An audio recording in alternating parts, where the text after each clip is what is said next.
नमस्कार, कैसे आप? फिक्र आपकी में एक बार फिर से आपका स्वागत है। मैं हूं आपके साथ निशांत चतुर्वेदी। शुरुआत ब्रेकिंग न्यूज नंबर 1। ईडी का दिल्ली हाई कोर्ट में हलफनामा, केजरीवाल मुख्य साजिशकर्ता। ईडी ने कहा केजरीवाल को घोटाले की पूरी जानकारी थी। गिरफ्तारी को चुनौती देने वाली याचिका पर ईडी का हलफनामा। दूसरी ब्रेकिंग न्यूज, संजय सिंह की कल जेल से होगी रिहाई। आज राउज एवेन्यू कोर्ट में औपचारिकताएं पूरी नहीं हो सकी। सुप्रीम कोर्ट से संजय सिंह को आज जमानत मिली है। तीसरी बड़ी खबर, मोदी कैबिनेट की कल सुबह 11 बजे बैठक। प्रधानमंत्री नरेंद्र मोदी के आवास पर होगी बैठक। सीसीएस और cabinet committee on economic affairs की भी बैठक होगी। और एक और बड़ी खबर, उत्तराखंड की रैली से पीएम मोदी का विपक्ष पर हमला। भ्रष्टाचारियों के खिलाफ कार्रवाई जारी रहेगी। प्रधानमंत्री ने कहा कांग्रेस की मानसिकता आग लगाने वाली। पीएम मोदी ने कहा, रैली से बोले पीएम, मेरा लक्ष्य 24 घंटे फ्री बिजली। बड़ी खबर, राहुल गांधी कल वायनाड से नामांकन करेंगे। नामांकन से पहले राहुल गांधी का रोड शो होगा। राहुल गांधी के नामांकन में प्रियंका गांधी भी शामिल होंगी। स्मृति ईरानी का 4 अप्रैल को वायनाड में रोड शो। और बड़ी खबर आ रही है, टीएमसी नेता महुआ मोइत्रा की मुश्किलें और बढ़ गई हैं। ईडी ने पैसे लेकर सवाल पूछने के मामले में मनी लॉन्ड्रिंग का केस दर्ज किया। फेमा के तहत महुआ के खिलाफ पहले से ईडी ने जांच जारी की। और बड़ी खबर, चुनाव आयोग ने 5 राज्यों में 8 डीएम बदल दिए। 5 राज्यों में 12 एसपी का भी तबादला कर दिया गया। असम, बिहार, ओडिशा, झारखंड, आंध्र प्रदेश में एक्शन है। और चुनाव आयोग ने myth versus reality micro site launch कर दी है। साइट के जरिए फेक न्यूज और भ्रम फैलाने वाली खबरों की निगरानी होगी। खबरों का सच और झूठ सोशल मीडिया पर उजागर करेगा आयोग। और आखिरी ब्रेकिंग न्यूज हमारे इस टॉप 9 सेगमेंट में, छत्तीसगढ़ के बीजापुर में 10 नक्सली ढेर कर दिए।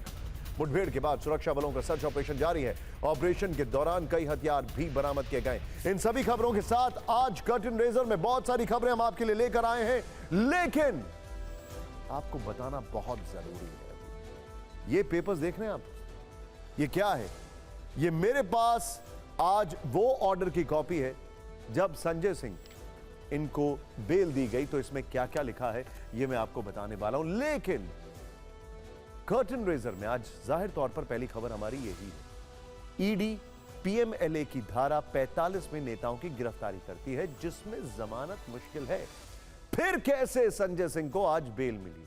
एक्सक्लूसिव खबर हम आपको दिखाएंगे। दूसरी खबर, कल वायनाड में राहुल गांधी नामांकन दाखिल करेंगे। लेकिन अमेठी के बाद अब वायनाड में स्मृति ईरानी ने राहुल के खिलाफ क्या तैयारी की है वायनाड में। तीसरी खबर, लालू यादव की सिंगापुर वाली बेटी सारण के चुनावी रण में उतरी है। परिवार के छठे सदस्य का फर्स्ट डे फर्स्ट राजनीतिक शो दिखाएंगे। चौथी खबर, चुनावों की गर्मी पर क्या मौसम की गर्मी भारी पड़ेगी? मौसम विभाग ने चुनाव आयोग को क्या हाई अलर्ट किया? पांचवी खबर, एयरलाइंस विस्तारा का विस्तार होने के बजाय पैसेंजर्स की मुश्किलों का विस्तार क्यों हो रहा है? हवाई जहाज के टिकट आसमान क्यों छूने लगे? यकीन मानिए बेहद चिंताजनक खबर है। लेकिन अरविंद केजरीवाल तिहाड़ में हैं। आम आदमी पार्टी में आज जश्न का माहौल क्यों था? आप समझ गए होंगे मैं क्या कहना चाह रहा हूं। दिल्ली शराब घोटाले में आप नेता संजय सिंह को 182 दिनों के बाद जमानत मिली है।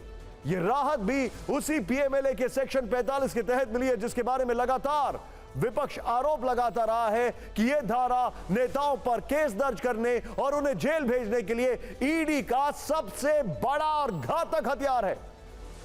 फिर इसी सेक्शन 45 के तहत संजय सिंह को बेल कैसे मिल गई? उससे पहले यह है मेरे पास ऑर्डर की वो कॉपी। इस ऑर्डर की कॉपी में क्या लिखा गया है आपको यह बताना बहुत जरूरी है। We clarify that the concession given in the court today would not be treated as a precedent. हम ये क्लैरिफाई करना चाहते हैं कि आज इस कोर्ट में जो भी कंसेशन दिया गया है वो अपने आप में एक प्रेसिडेंट के तौर पर ट्रीट नहीं किया जाएगा। We also clarify that we have not made any comment on the merits of the case. यानी हमने इस केस के मेरिट्स पर कोई कमेंट नहीं किया है। और एक और चीज जो बहुत बड़ी है, Learned Counsel for the appellant states that the appellant Sanjay Singh will not make any comment with regard to his role in the present case. Sanjay Singh अपने रोल पर इस प्रेजेंट केस के लिहाज से कोई कमेंट नहीं देंगे, ये ऑर्डर में लिखा है। लेकिन आम आदमी पार्टी को संजय सिंह की बेल की वजह से लगने लगा है कि अरविंद केजरीवाल भी जल्द जमानत पर बाहर आएंगे। अरविंद केजरीवाल को इसी शराब घोटाले में न्यायिक हिरासत मिली थी। वो 14 दिन के लिए तिहाड़ जेल भेजे गए। आज इसी घोटाले में संजय सिंह को जमानत मिली तो आम आदमी पार्टी ने इसे सत्यमेव जयते कहा। हालांकि संजय सिंह अभी बीएल कपूर अस्पताल में भर्ती हैं, उन्हें लिवर में कुछ दिक्कत है और कल रिलीज ऑर्डर जारी होने के बाद ही वो घर लौट पाएंगे। संजय सिंह को ईडी ने दिल्ली शराब घोटाले में 4 अक्टूबर 2023 को गिरफ्तार किया था। आज सुप्रीम कोर्ट की 3 जजों की बेंच ने संजय सिंह को जमानत देते हुए जो फैसला सुनाया उसे 3 पॉइंट में समझ सकते हैं। पहला, संजय सिंह की जमानत की क्या शर्तें होंगी, ये ट्रायल कोर्ट तय करेगी। दूसरा, ट्रायल चलने तक ईडी संजय सिंह को गिरफ्तार नहीं करेगी। और तीसरा, संजय सिंह राजनीतिक गतिविधियों में हिस्सा ले सकेंगे। ईडी ने तीसरे पॉइंट पर आपत्ति दर्ज कराई, कहा कि उनकी सियासी बयानबाजी पर रोक लगनी चाहिए, जिसे कोर्ट ने नहीं माना। न्यायपालिका ने जो भी ऑर्डर किया है और उससे सबको थोड़ा सी राहत मिली है, लेकिन पूरी राहत तभी होगी जब 3 भाई हमारे बाहर आ जाएंगे।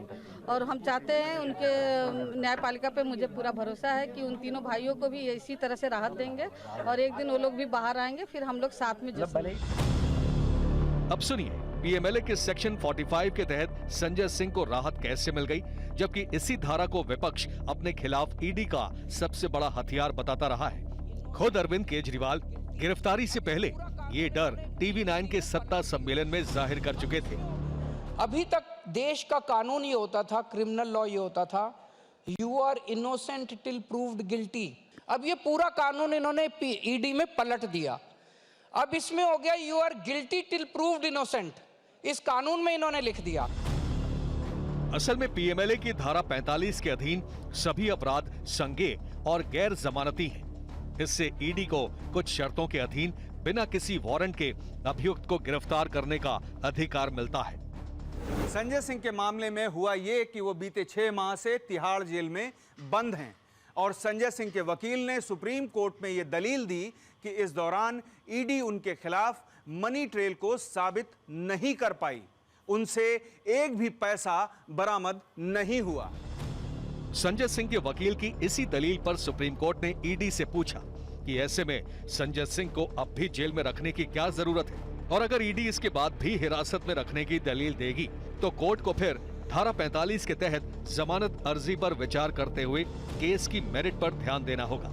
देखना होगा कि संजय सिंह के खिलाफ पहली नजर में कोई केस बनता भी है या नहीं। इसके बाद कोर्ट अगर संजय सिंह को मेरिट पर जमानत देने का फैसला लेगी तो फिर केस पर भी टिप्पणी करनी होगी और कोर्ट की ऐसी किसी भी टिप्पणी का असर निचली अदालत में चलने वाले ट्रायल पर पड़ेगा। लंच के पहले और लंच के बाद 2 कार्रवाई पूरी हुई। पहले लंच के पहले कोर्ट ने ये कहा कि भाई जैसा आर्गुमेंट चला है उस आधार पे संजय सिंह के खिलाफ कोई सबूत नहीं है, आप इस पे जो है इंस्ट्रक्शंस लेकर आइए और हमें बताइए कि आप क्या करना चाहते हैं, क्योंकि अगर हमने ऑर्डर में लिखा दिया कि इनके खिलाफ कोई केस नहीं बनता है तो आपके लिए ये नुकसानदेह हो सकता है। ईडी आई, ईडी ने कहा कि जी हमें कोई ऑब्जेक्शन नहीं है और इनको बेल दे दी जाए। पीठ ने इसके अलावा एएसजी एसवी राजू को यह भी बताया कि संजय सिंह के ऊपर जो 2 करोड़ रुपए रिश्वत लेने का आरोप है उसे ट्रायल में भी जांचा जा सकता है। सुप्रीम कोर्ट का इतना कहना भर था कि ईडी ने इसके बाद जमानत का कोई विरोध नहीं करने का फैसला किया और सुप्रीम कोर्ट ने भी केस की मेरिट पर कुछ कहे बगैर ही संजय सिंह को जमानत दे दी। पीयूष पांडे, TV9 भारतवर्ष, नई दिल्ली। दिल्ली शराब घोटाला केस में संजय सिंह कैसे फंसे और कैसे ईडी की चार्जशीट में उनका नाम आया। दरअसल संजय सिंह का नाम रेस्टोरेंट कारोबारी दिनेश अरोड़ा के बयान की वजह से आया था। वो खुद शराब घोटाले में आरोपी था, बाद में उसकी गवाही संजय सिंह की गिरफ्तारी की वजह बनी। अब जरा ध्यान से डिटेलिंग देखिएगा। ईडी की चार्जशीट के मुताबिक दिनेश अरोड़ा ने ईडी को दिए बयान में क्या कहा था। उसने कहा कि संजय सिंह से ही उसकी सबसे पहली मुलाकात हुई। एक एक फैक्ट दिनेश अरोड़ा और ये देखिए, अब जरा ध्यान से देखिए। अनप्लग्ड कोर्टयार्ड रेस्टोरेंट में हो रही पार्टी के दौरान वो डिप्टी सीएम मनीष सिसोदिया के संपर्क में आया था। संजय सिंह के अनुरोध पर उसने कई रेस्टोरेंट बार मालिकों से बात की और 32 लाख रुपए बतौर पार्टी फंड इकट्ठा करके मनीष सिसोदिया को दिया। इस 32 लाख रुपए का इस्तेमाल उस वक्त आने वाले विधानसभा चुनाव में होना था। सार्थक फ्लेक्स नाम की रिटेल कंपनी के मालिक अमित अरोड़ा ने दिनेश अरोड़ा से उसकी दुकान पीतमपुरा से ओखला शिफ्ट करने में मदद मांगी थी। दिनेश अरोड़ा ने इसके लिए मनीष सिसोदिया से बात की, ये एक अलग एंगल। संजय सिंह की मध्यस्थता के बाद एक्साइज विभाग में पेंडिंग फाइल को पास कराकर मामला सुलझाया गया। दिनेश अरोड़ा ने इसी मामले में मनीष सिसोदिया से 5 से 6 बार बात की थी। बाद में संजय सिंह के साथ केजरीवाल के आवास पर जाकर उनसे मुलाकात की। संजय सिंह के आवास पर नई शराब नीति लागू करने से पहले कई शराब कारोबारियों ने 2 किश्तों में 2 करोड़ रुपए कैश भेजा था। ईडी ने इस 2 करोड़ कैश पर संजय सिंह के पीएस से पूछताछ की। लेकिन आज सुप्रीम कोर्ट ने जमानत पर सुनवाई के दौरान दिनेश अरोड़ा का नाम लिया और ईडी से कहा कि दिनेश अरोड़ा ने पहले के 9 बयानों में संजय सिंह का नाम नहीं लिया और सच्चाई यह है कि संजय सिंह से कोई पैसा बरामद नहीं हुआ। हालांकि अदालत ने यह भी कहा कि उनकी जमानत को मिसाल नहीं माना जा सकता, जो कि अभी मैंने आपको पेपर्स में दिखाया। तो फिर कैसे आम आदमी पार्टी ने इसे मिसाल के तौर पर पेश किया, यह बड़ा रोचक है देखना।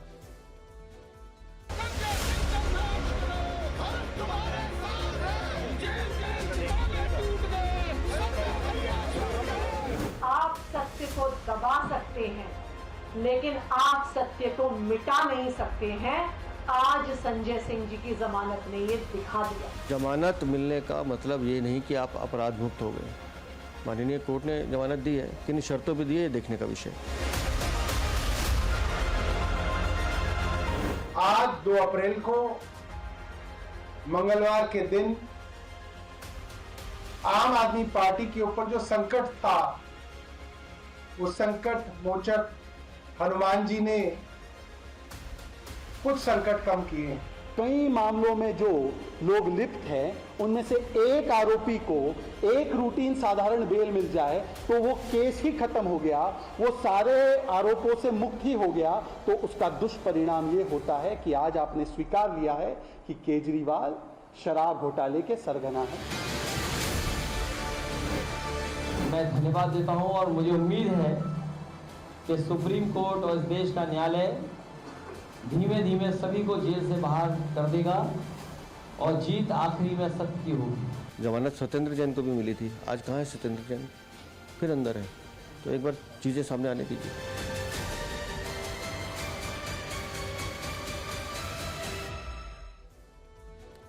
संजय सिंह की जमानत से आम आदमी पार्टी में न सिर्फ उत्साह है, बल्कि उसे उम्मीद है कि उनके मुख्यमंत्री भी जल्द बेल पर बाहर आ जाएंगे। और यही वो सवाल है जो आज हर आम और खास के मन में।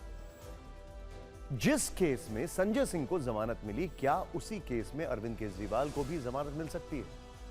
बड़ा सवाल। क्या उसी केस में मनीष सिसोदिया को भी जमानत मिल सकती है? दिलचस्प यह है कि संजय सिंह को तो बेल मिल गई, लेकिन आज ही एक बार फिर मनीष सिसोदिया की जमानत अर्जी राउज एवेन्यू कोर्ट ने खारिज कर दी। मनीष सिसोदिया और अरविंद केजरीवाल दोनों इस वक्त तिहाड़ जेल में। सीएम केजरीवाल को जेल नंबर 2 में रखा गया, मनीष जेल नंबर 1 में। केजरीवाल के इस नए पते का कौन कौन पड़ोसी है, कौन सा अंडरवर्ल्ड डॉन और खूंखार आतंकी जेल नंबर 2 में दिल्ली के मुख्यमंत्री अरविंद केजरीवाल के पड़ोस में है, आइए देखते हैं। अंडरवर्ल्ड डॉन छोटा राजन, कुख्यात गैंगस्टर नीरज पवान, खूंखार आतंकी जियाउर रहमान, ये तीनों तिहाड़ जेल में सीएम अरविंद केजरीवाल के पड़ोसी हैं। केजरीवाल तिहाड़ के जेल नंबर 2 में बंद हैं। जेल की बैरक में केजरीवाल को अकेले रखा गया है। केजरीवाल की पड़ोसी बैरकों में ये तीनों भी कैद हैं। तिहाड़ की जेल नंबर 2 में सजा याफ्ता कैदियों को रखा जाता है, यानी वो कैदी जिन्हें किसी मामले में दोषी करार दे दिया गया हो अदालत की तरफ से। अरविंद केजरीवाल को भी जेल नंबर 2 में रखा गया है, लेकिन उन्हें अभी तक अदालत की तरफ से दोषी करार नहीं दिया गया है। तिहाड़ की सभी जेलों में कुछ हाई रिस्क वार्ड हैं। डॉन छोटा राजन जेल नंबर 2 के हाई रिस्क वार्ड में कैद है। हाई रिस्क वार्ड जेल का एक सेपरेट हिस्सा है। इसकी एंट्री और एग्जिट भी अलग होती है। जेल नंबर 2 में अरविंद केजरीवाल को हाई रिस्क वार्ड में नहीं, बल्कि जनरल एरिया में बने एक बैरक में रखा गया है, जो कि हाई रिस्क वार्ड से काफी दूर है। तिहाड़ जेल सूत्रों के मुताबिक अरविंद केजरीवाल को एकदम सुरक्षित जगह पर रखा गया है, जहां उनसे दूसरे कैदी मिलजुल नहीं सकते। सीएम केजरीवाल का बैरक हाई रिस्क वार्ड से काफी दूर है। जेल नंबर 2 के हाई रिस्क वार्ड में छोटा राजन के अलावा कुख्यात गैंगस्टर नीरज बवाना भी बंद है। बवाना पर दिल्ली में हत्या के कई केस दर्ज हैं। एनआईए ने भी नीरज बवाना पर केस दर्ज किया है। इसके अलावा जेल नंबर 2 में एक कुख्यात आतंकी जियाउर रहमान भी बंद है। इससे भी हाई रिस्क वार्ड में रखा गया है। सीवान का बाहुबली नेता और डॉन शहाबुद्दीन भी जेल नंबर 2 में बंद था। कोरोना के दौरान उसकी तबीयत खराब हुई थी और इलाज के दौरान मौत हो गई थी। अंडरवर्ल्ड डॉन अबू सलेम भी तिहाड़ की जेल नंबर 2 में बंद रह चुका है।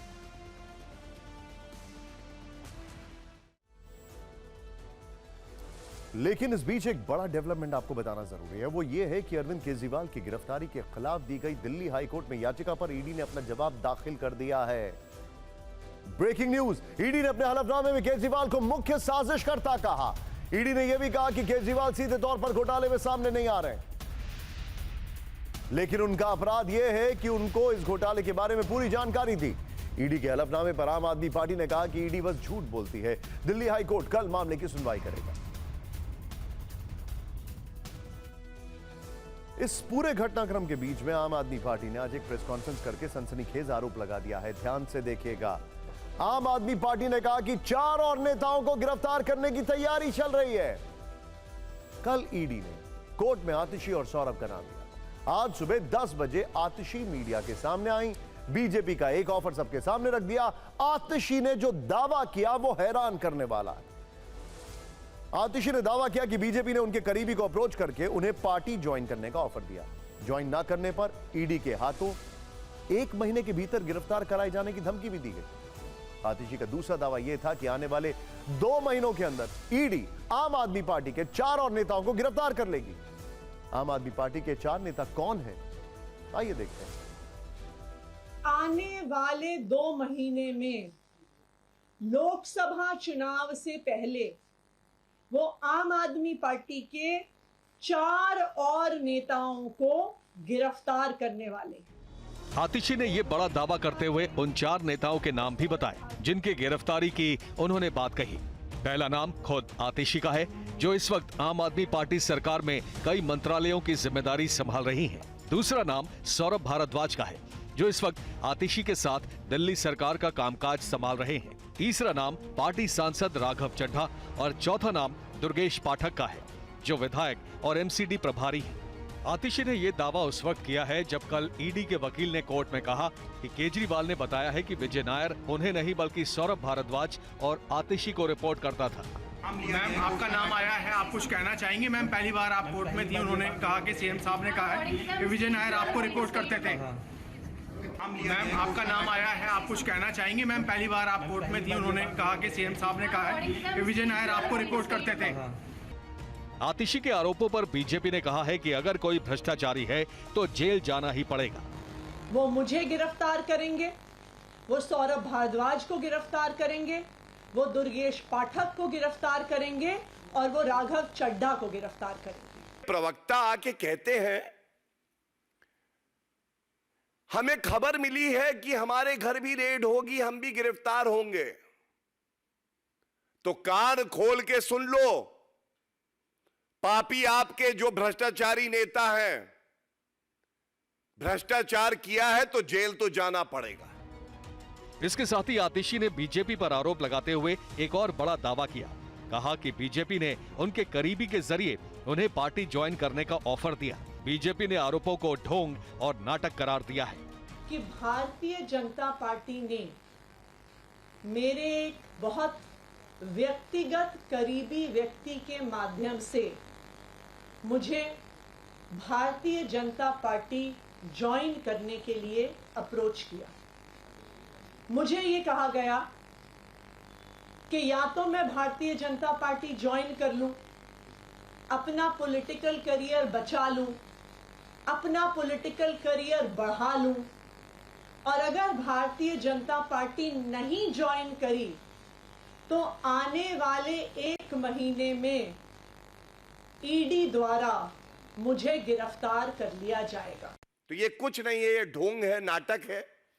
क्योंकि आम आदमी पार्टी में किंगपिन तो अरविंद केजरीवाल हैं, लेकिन जितने छोटे कलाकार हैं इन्होंने भी घोटाला करने में पूरी तरह से अपनी भूमिका निभाई। बीजेपी आम आदमी पार्टी के सभी आरोपों को नकार रही है और केजरीवाल से इस्तीफे की मांग कर रही है।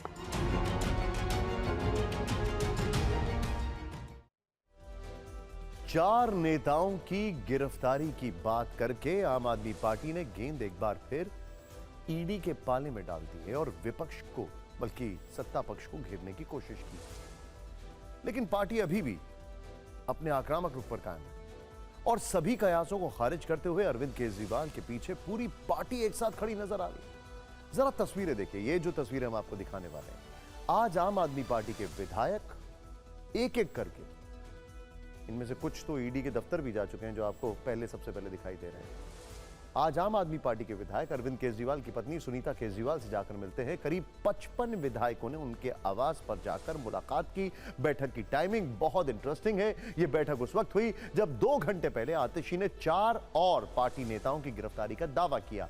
बैठक में शामिल रहे विधायकों ने एक सुर में कहा कि सभी विधायक सीएम केजरीवाल के साथ हैं। सबने कहा कि अरविंद केजरीवाल मुख्यमंत्री बने रहें, जेल से ही केजरीवाल दिल्ली सरकार चलाएं, किसी भी कीमत पर इस्तीफा नहीं दें।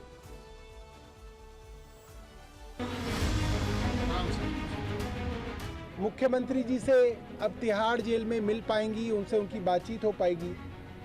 पार्टी की तरफ से वो ही संदेश ले जा सकती हैं मुख्यमंत्री जी के पास और मुख्यमंत्री जी का संदेश ला सकती हैं। तो आप मुख्यमंत्री जी को ये संदेश सारे विधायक साथियों की तरफ से दीजिएगा कि अरविंद केजरीवाल जी दिल्ली के मुख्यमंत्री थे, अरविंद केजरीवाल जी दिल्ली के मुख्यमंत्री हैं और अरविंद केजरीवाल जी ही दिल्ली के मुख्यमंत्री रहेंगे।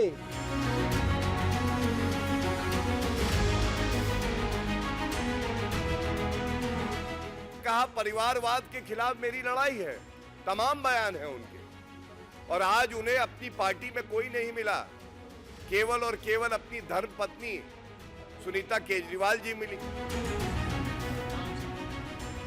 पूरी दिल्ली 2 करोड़ लोग, सभी विधायक, सभी लोग अरविंद जी के साथ एकजुट हैं और हम पूरी मजबूती के साथ खड़े हैं। दिल्ली की राजनीति ईडी की कार्रवाई के इर्द गिर्द घूम रही है और दक्षिण की राजनीति में अगले 2 दिन पूरा फोकस राहुल गांधी पर होगा। राहुल गांधी एक बार फिर वायनाड लोकसभा सीट से चुनावी मैदान में हैं। वो कल वायनाड से अपना नॉमिनेशन फाइल करेंगे, लेकिन वायनाड की धरती से भी राहुल गांधी को चुनौती देने के लिए केंद्रीय मंत्री स्मृति ईरानी की एंट्री होने वाली है। स्मृति ईरानी वायनाड से उम्मीदवार नहीं हैं, लेकिन वो बीजेपी उम्मीदवार के नामांकन के लिए 4 अप्रैल को वायनाड पहुंचेंगी।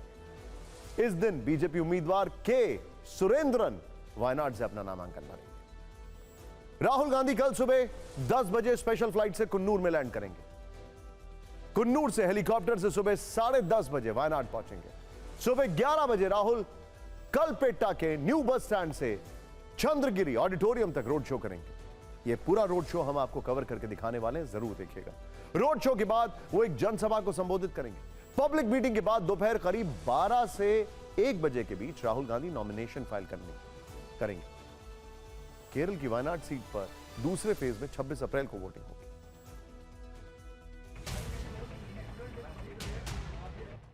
क्या अमेठी लोकसभा सीट पर केंद्रीय मंत्री स्मृति ईरानी और कांग्रेस नेता राहुल गांधी का आमना सामना होगा? लोग ये सवाल जानना चाहते हैं। हालांकि अमेठी को लेकर कांग्रेस ने अभी तक अपने पत्ते नहीं खोले हैं। अमेठी पर सियासी सस्पेंस के बीच वायनाड में राहुल गांधी और स्मृति ईरानी की टक्कर का मंच तैयार है। 3 अप्रैल को राहुल गांधी वायनाड से अपना नामांकन भरेंगे। इससे पहले वो रोड शो करेंगे। इसके अगले दिन स्मृति ईरानी वायनाड पहुंचेंगी। वो बीजेपी उम्मीदवार के लिए रोड शो करेंगी। राहुल गांधी बुधवार को कलपेट्टा में रोड शो करके अपने चुनावी अभियान की शुरुआत करेंगे। दक्षिण का काशी कहे जाने वाले वायनाड लोकसभा क्षेत्र में आने वाली 7 विधानसभा सीटों के नेताओं और कार्यकर्ताओं को इसके लिए बुलाया गया है।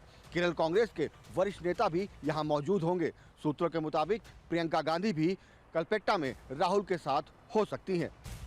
राहुल गांधी के नामांकन के अगले दिन गुरुवार को बीजेपी उम्मीदवार के सुरेंद्रन नामांकन भरेंगे। केंद्रीय मंत्री स्मृति ईरानी के सुरेंद्रन के समर्थन के लिए ही वायनाड पहुंच रही हैं।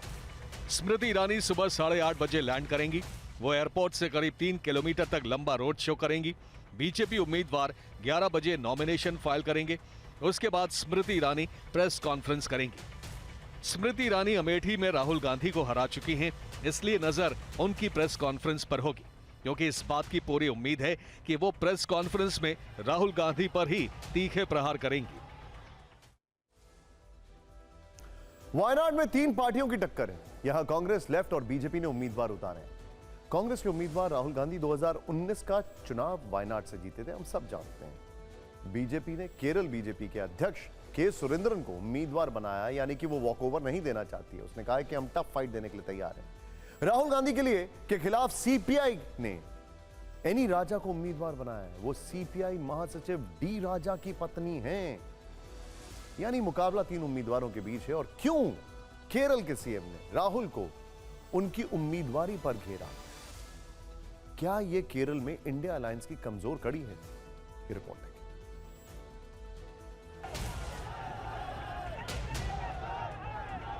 2019 के लोकसभा चुनाव में राहुल गांधी कांग्रेस की परंपरागत सीट से हार गए, लेकिन केरल की वायनाड सीट पर उन्हें बड़े अंतर से जीत मिली। पिछले चुनाव में राहुल गांधी को 7 लाख से ज्यादा वोट मिले। राहुल गांधी की जीत का अंतर 4,31,000 वोटों का रहा। राहुल गांधी के नॉमिनेशन की तैयारी कर रहे कांग्रेस कार्यकर्ताओं को उम्मीद है कि इस बार जीत का अंतर 5 लाख से ज्यादा वोटों का रहेगा। पूरी तैयारी से महिलाएं इकट्ठा हो जाएंगे। कल हमारा उत्सव है। 5 लाख वोट आएगा, ऊपर हो गया। टाइम आएगा ना इधर, इसलिए ऊपर आएगा। हम लोग बहुत प्यार करते हैं राहुल जी को, उसको फैमिली को भी।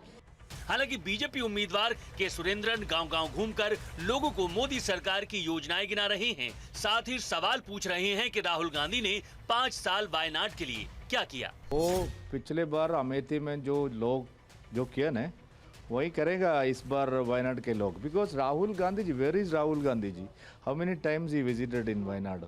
सो क्या है राहुल गांधी जी का कंट्रीब्यूशन हियर ना? क्या दायित्व राहुल गांधी जी ने वायनाड लोगों के लिए पिछले 5 साल? क्या प्रोजेक्ट है? क्या स्थिति है राहुल गांधी जी का? सवाल सिर्फ बीजेपी के नेता नहीं पूछ रहे हैं। सवालों की लंबी लिस्ट इंडिया गठबंधन में कांग्रेस की सहयोगी लेफ्ट पार्टियों के पास भी है।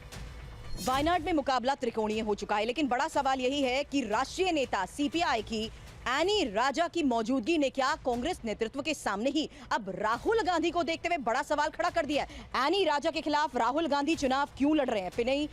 पिनराई विजयन की तरफ से इसको लेकर सवाल उठाया गया। दरअसल लेफ्ट पार्टियां राहुल गांधी के वायनाड से चुनाव लड़ने से नाराज हैं। सोमवार को केरल के मुख्यमंत्री पिनराई विजयन ने राहुल गांधी पर हमला किया।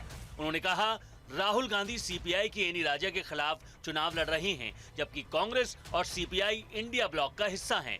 विजयन ने कहा राहुल गांधी बीजेपी से मुकाबला करने के बजाय सीपीआई उम्मीदवार को टक्कर दे रहे हैं। कांग्रेस पार्टी ये दावा कर रही है कि भारतीय जनता पार्टी के खिलाफ जो संयुक्त संघर्ष है उसका नेतृत्व वो कर रहे हैं।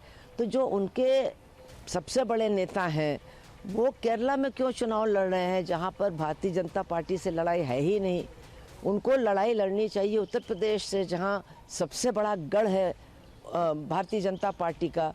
पिनराई विजयन ने राहुल गांधी पर तीखे बाण दिल्ली में इंडिया गठबंधन की बड़ी रैली के ठीक एक दिन बाद चलाए। इस रैली में राहुल गांधी के साथ मंच पर लेफ्ट के कई बड़े नेता भी मौजूद थे। आपने दिल्ली में देखा क्या हो रहा है, केरल में आपने देखा, और केरल में और क्या क्या होगा ये हम आपको दिखाएंगे। बिहार, वहां पर आज जो कुछ भी हुआ दिन भर इस चैनल ने दिखाया, बड़ा इंटरेस्टिंग है। वायनाड में राहुल गांधी कल दम दिखाएंगे, लेकिन बिहार की राजनीति में आज सिंगापुर से आई लालू की बेटी रोहिणी का सियासी शो दिखा। बिहार में लालू यादव परिवार के 6ठे सदस्य की राजनीति में एंट्री हो गई है। उनकी बेटी रोहिणी आचार्य ने आज से अपने चुनाव प्रचार की शुरुआत कर दी है। आज जब वो जनता के बीच पहुंची तो ये देखिए, जरा तस्वीरें देखिए। पहले एक बार फुल फ्रेम पे तस्वीरें दिखाइए, ये तस्वीरें देखिए कि वहां पर क्या क्या हुआ, ये देखिए जरा। और ये बहुत बड़ी कहानी बयां करता है।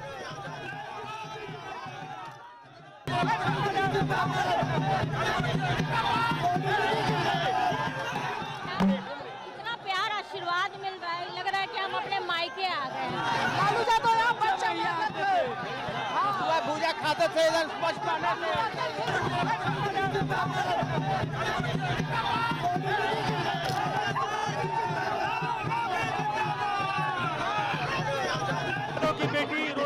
आचार्य एक और गांव में यहाँ पर पहुंची हैं। इस गांव में ढोल नगाड़े के साथ रोहिणी आचार्य का स्वागत राजद के कार्यकर्ता हैं, आम लोग भी हैं यहाँ पर।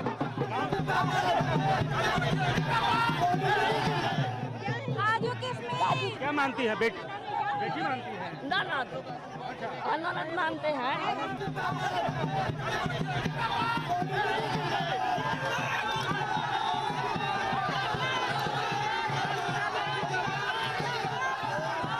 हम हैं यहाँ, हम लोग हैं ही सब। ना आप लोग आशीर्वाद दीजिए, हम आए रखम आप लोग के ख्याल। मैं बहुत खुश हूँ। इनका ऋण मैं चुका नहीं सकती, लेकिन मैं मरने दम तक सारण की जनता, सारण की माता बहनों का सेवा करती रहूंगी। भयंकर गर्मी, और इस गर्मी में लोगों का उत्साह देखते बनता है। और हाँ, हमारे रिपोर्टर ने जो वहां पर रिपोर्टिंग की, रूपेश ने, वो भी वाकई में कमाल की है। गर्मी की बात आई है तो गर्मी के बारे में हम आगे आपको कुछ बताने वाले हैं, लेकिन पहले रोहिणी आचार्य बिहार के सारण से पहली बार लोकसभा के मैदान में, लेकिन इस सीट से उनके परिवार का बहुत पुराना नाता रहा है और ये सब जानते हैं। लालू यादव की सारण से राजनीति में एंट्री हुई थी। वो 1977 में पहली बार यहीं से चुनाव जीते थे, 1989, 2004 और फिर 2009 में वो इसी सीट से सांसद रहे। लेकिन किंतु परंतु 2014 में सारण से राबड़ी देवी मैदान में उतरी और चुनाव हार गए। यहां से बीजेपी के राजीव प्रताप रूडी चुनाव जीते। क्या कॉम्बिनेशन है, किस कॉम्बिनेशन की वजह से जीते, हम वो आपको आगे बताने वाले। 2019 में लालू यादव के समधी चंद्रिका राय चुनाव लड़े, लेकिन बीजेपी नेता राजीव प्रताप रूडी ने उनको भी हरा दिया। 2024 में रोहिणी आचार्य का 4 बार के सांसद राजीव प्रताप रूडी से मुकाबला होगा। यानी इस सीट पर रोहिणी आचार्य की टक्कर उस नेता से है जो 10 साल पहले उनकी मां राबड़ी देवी को मात दे चुके हैं।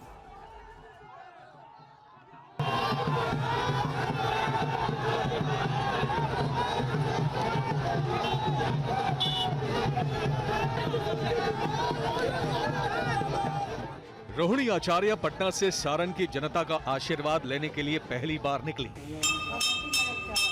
निकलने से पहले पटना के आवास में मौजूद शिव और साईं मंदिर में सुबह उन्होंने पूजा अर्चना की।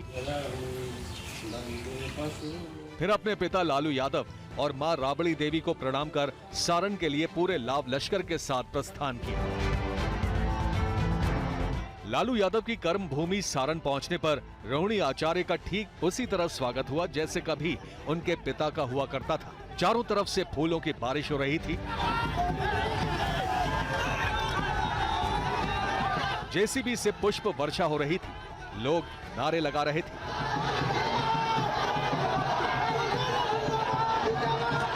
समर्थकों का भारी हुजूम उमड़ पड़ा, गाड़ी आगे नहीं बढ़ पा रही थी। रोहिणी ने बाहर निकलकर लोगों का अभिवादन किया, बच्चों को माला पहनाई, प्यार किया। गाड़ी से उतरकर महिलाओं और बुजुर्गों के पैर छुए, उनसे गले मिली और भावुक दिखी। इतना प्यार आशीर्वाद मिल रहा है, लग रहा है कि हम अपने मायके आ गए हैं, अपनी बेटी, अपनी बहू, बहन को लोग आशीर्वाद। भीड़ में मौजूद महिलाएं उन्हें माला पहना रही थी। जहां कभी लालू यादव के लिए सत्तू और भूजा का इंतजाम हुआ करता था, भूजा खाते थे, आज उनकी बेटी के लिए काजू किशमिश की थाल सजाई गई। लोग उनकी झलक पाने को बेताब थे। सिंगापुर में रहने वाली रोहिणी ने ही लालू यादव के लिए अपनी एक किडनी दान दी है। आज प्रचार में भी उन्होंने इसका जिक्र किया। पिताजी को मैंने अपनी एक किडनी दी, लेकिन सारण की जनता और बिहार की जनता को के लिए मेरा जान निछावर है और मैं आजीवन इनकी सेवा करना चाहती हूँ। पेशे से डॉक्टर रोहिणी ने प्रचार की शुरुआत से एक दिन पहले कल लालू यादव, राबड़ी देवी और बहन मीसा भारती के साथ हरिहर नाथ मंदिर में विधि विधान से पूजा की थी।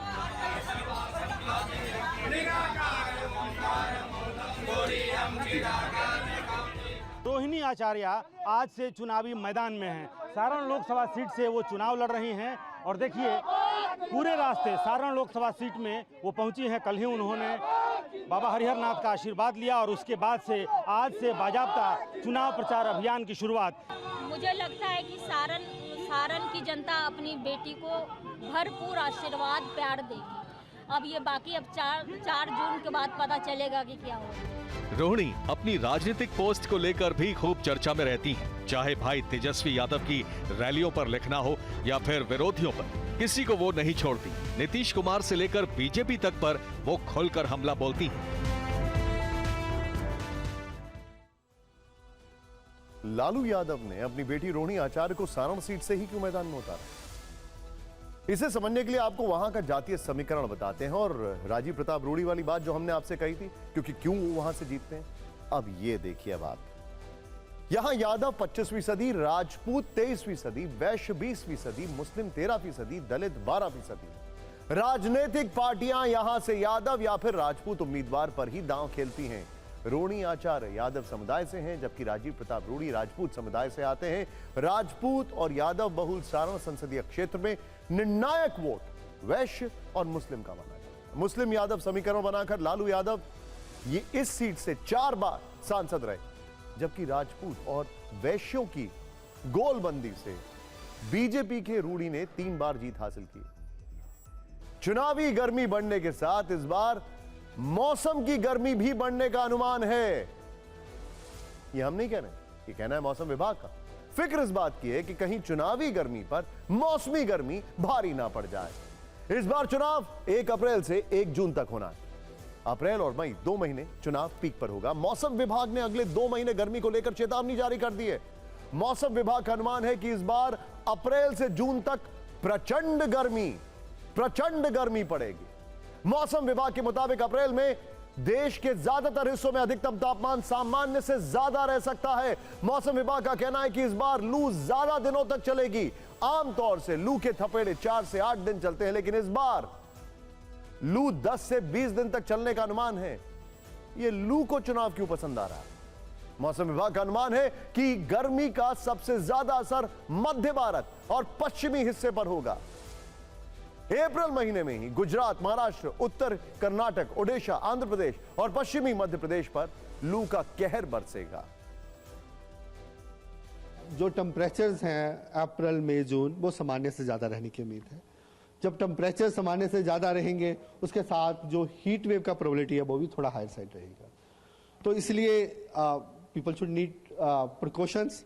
और सिमिलरली अगर अप्रैल की बात करें तो अप्रैल में भी ऑलमोस्ट सिमिलर सिनेरियो है कि जहां भी टेम्परेचर सामान्य से ज़्यादा रहने की उम्मीद है। और अगर मैं आने वाले दिनों की बात करूं, मैं जो सैटेलाइट के माध्यम से बताऊंगा, जो स्पेसिफिकली पिक्चर के माध्यम से, इस समय Odisha, Jharkhand, west Bengal, east India में जो टेम्परेचर्स हैं या कोस्टल आंध्र प्रदेश में जो टेम्परेचर्स हैं वो सामान्य से ज़्यादा हैं, 2 से 3 डिग्री अबव नॉर्मल से। तो क्या यह समझा जाए चुनावों के लिए नेताओं को जनता को और जनता को इंद्रदेव को मनाना पड़ेगा? मौसम विभाग ने अप्रैल से जून के लिए गर्मी का जो अलर्ट जारी किया है, यह वही समय है जब देश में चुनाव हो रहा है। ऐसे में वोटिंग परसेंटेज और रैलियों में उमड़ने वाली भीड़ को लेकर राजनीतिक पार्टियों में अलग संकट बना हुआ है। मौसम विभाग के अनुमान से सियासी दल चिंतित हैं। यही वजह है कि पृथ्वी विज्ञान मंत्री किरण रिजिजू ने कहा कि इस बार लोकसभा चुनाव मौसम को देखते हुए काफी चुनौतीपूर्ण होने वाला है। किरण रिजिजू ने कहा कि भीषण गर्मी को देखते हुए चुनाव अधिकारी एहतियाती कदम उठाएंगे। उन्होंने कहा इसके लिए चुनाव अधिकारियों की टीम खास काम कर रही है। 2004 से पहले देश में ज्यादातर लोकसभा चुनाव फरवरी से अप्रैल के बीच में हुआ करते थे। 2004 के बाद लोकसभा चुनाव अप्रैल और मई के महीने में होने लगे, जबकि इस बार लोकसभा चुनाव लंबे खिंच गए हैं। इस बार आखिरी चरण की वोटिंग 1 जून को होगी। सवाल यह है कि वोटिंग का गर्मी से कनेक्शन क्या है? पिछले लोकसभा चुनाव में वोटिंग परसेंटेज के आंकड़ों को देखें तो शुरुआती चरण में मतदान प्रतिशत ज्यादा था। जैसे जैसे गर्मी बढ़ी, इसका असर अगले चरण की वोटिंग पर दिखने लगा। 2019 में पहले चरण में 11 अप्रैल को वोटिंग हुई, 69.43% वोट पड़े। 5वें चरण में वोटिंग 6 मई को हुई, तब भीषण गर्मी थी। इसका वोटिंग परसेंटेज ये देखिए 63.50%। 7वें राउंड की वोटिंग 19 मई को हुई, उस वक्त भी लू चल रही थी। आखिरी राउंड में वोटिंग 64.8%। यानी चुनावों में दोनों में से कोई एक भाग ले सकता है, या तो लोग या गर्मी। सोचने वाली बात।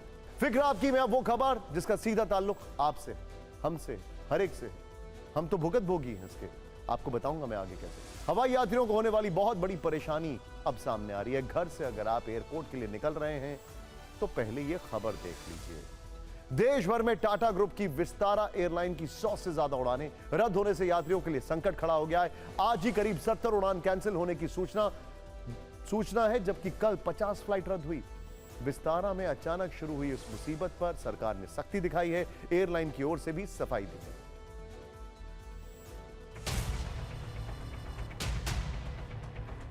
बीते कुछ दिनों से विस्तार की फ्लाइट्स रद्द होने से एयरपोर्ट पर पैनिक मचा है। यात्रियों को असुविधा हो रही है। सोशल मीडिया यूजर्स #विस्तारा पर अपना विरोध जता रहे हैं। आज भी दिल्ली और मुंबई समेत दूसरे शहरों से दर्जनों फ्लाइट्स रद्द करनी पड़ी। दोपहर 12 बजे तक मुंबई से 15 उड़ानें, दिल्ली से 12 उड़ानें, जबकि बेंगलुरु से 11 फ्लाइट्स रद्द करनी पड़ी। लोगों की नाराजगी के बाद केंद्र सरकार एक्शन में आई।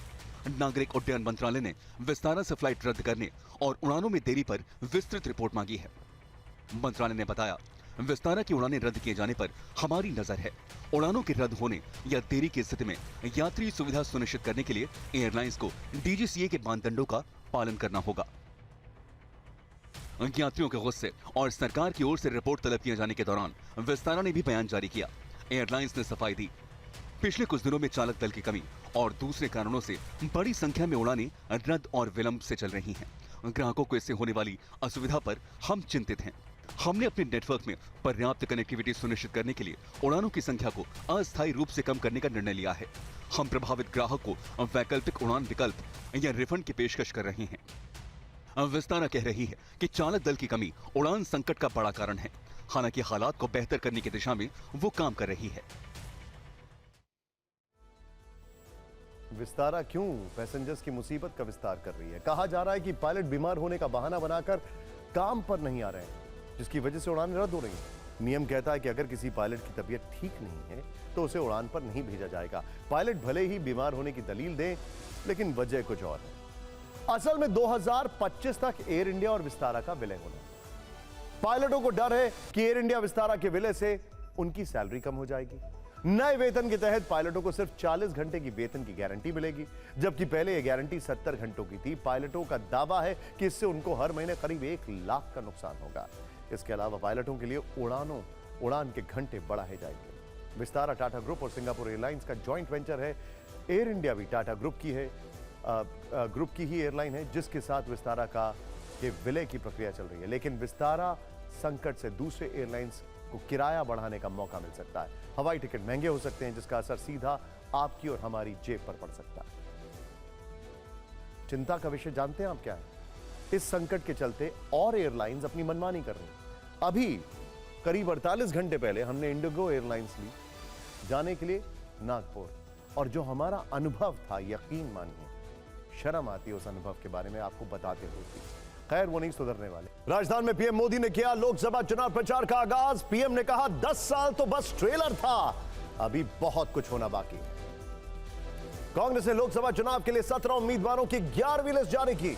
आंध्र प्रदेश में सीएम जगन मोहन रेड्डी की बहन YS शर्मिला को टिकट। कर्नाटक के रामनगर में गृह मंत्री अमित शाह का भव्य रोड शो। रामनगर की सड़क पर मोदी मोदी के नारे गूंजे।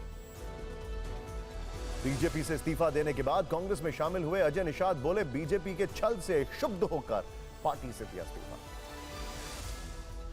टिकट कटने पर मंच पर फूट फूट कर रोईं स्वामी प्रसाद मौर्य की बेटी संघमित्र मौर्य। सोशल मीडिया पर वीडियो वायरल है। आम आदमी पार्टी ने पंजाब में 2 और लोकसभा उम्मीदवारों का नाम की घोषणा कर दी है। होशियारपुर से डॉक्टर राजकुमार चब्बेवाल और अनंतपुर साहिब से मलविंदर को बनाया उम्मीदवार। झारखंड के देवघर में दिखी बीजेपी सांसद निशिकांत दुबे का एक अलग अंदाज। चाय की स्टॉल पर खुद चाय बनाकर लोगों को पिलाई। संबलपुर से बीजेपी उम्मीदवार और केंद्रीय मंत्री धर्मेंद्र प्रधान भक्ति में लीन। नरसिंहनाथ मंदिर और मां हिंगुला मंदिर के किए दर्शन। बीजेपी ने ओडिशा विधानसभा चुनाव के लिए 112 उम्मीदवारों की लिस्ट जारी कर दी। 8 महिलाओं को भी दिया गया टिकट। और आगे भारत की हथियार क्रांति, पाक मांगे शहबाज से मुक्ति। The PM factor.